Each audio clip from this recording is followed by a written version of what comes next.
or he may not.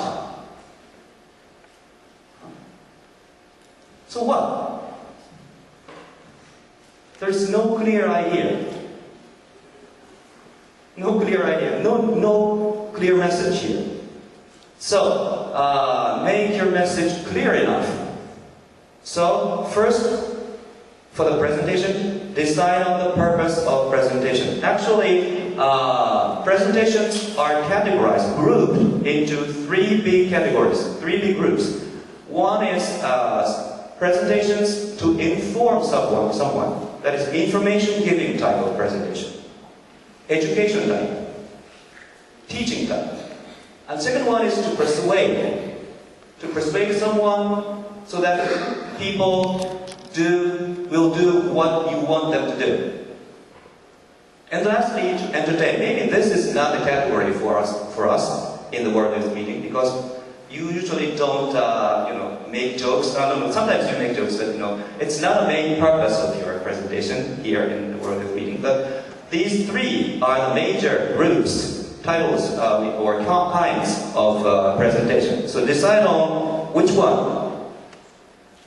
And then your message should be clear enough. So make your message clear. Clear is the second thing. Number three, concrete and specific. What is the opposite? Abstract or general. Well, I said before that save energy is simpler message. But this has one problem. Save energy, it's very broad, abstract, general. We can't understand what we really need to do. So nobody can do anything if we only hear save energy. So, abstract is not good. Concrete, or not general but specific, is very important.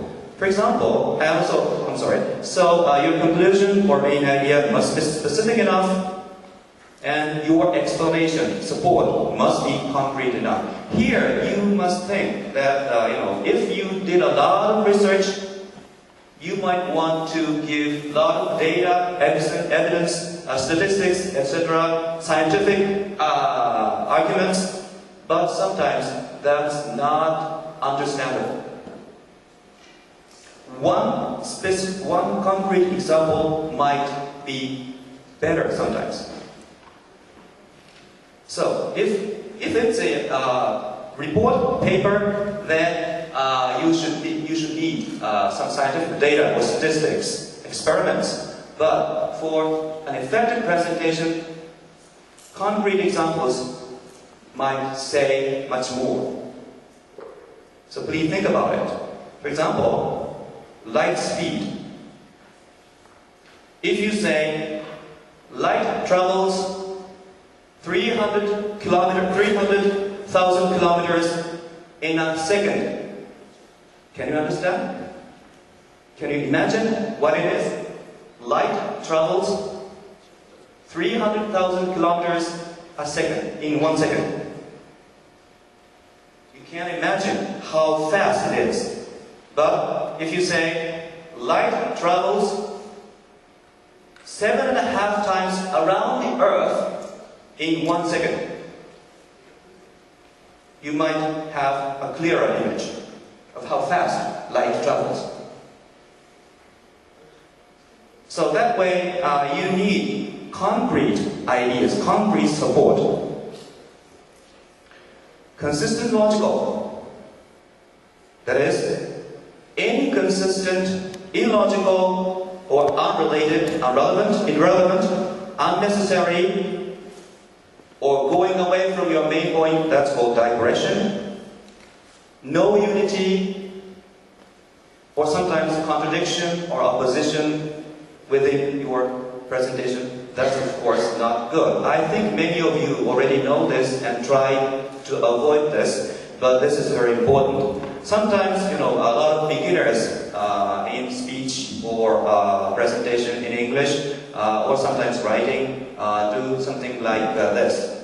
Saving energy is very important. For example, turning off your air conditioner in the summertime is very effective.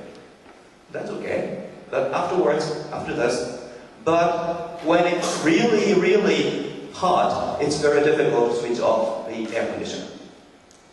And how do you feel? You know, you don't have to add the last part. It's very difficult actually to turn off the air conditioner when it is very, very hot.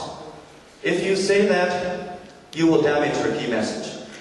Because that's irrelevant, that's contradiction, so that's not good. And lastly, last but not least, this is maybe the most important point. Conviction. Do you know the word conviction? Conviction. Very difficult word. Maybe you don't know. Conviction is strong belief. Strong belief. A message from the bottom of your heart. So, even if you do a very beautiful presentation, your English is perfect, clear enough, good, PowerPoint. But if you just speak, if you just say your message, it's not good. You need to really believe in your message. You really want to move someone, other people, your listeners. Conviction, strong belief in your message is very important. So, lastly, I would like you to see one example of strong message presentation or speech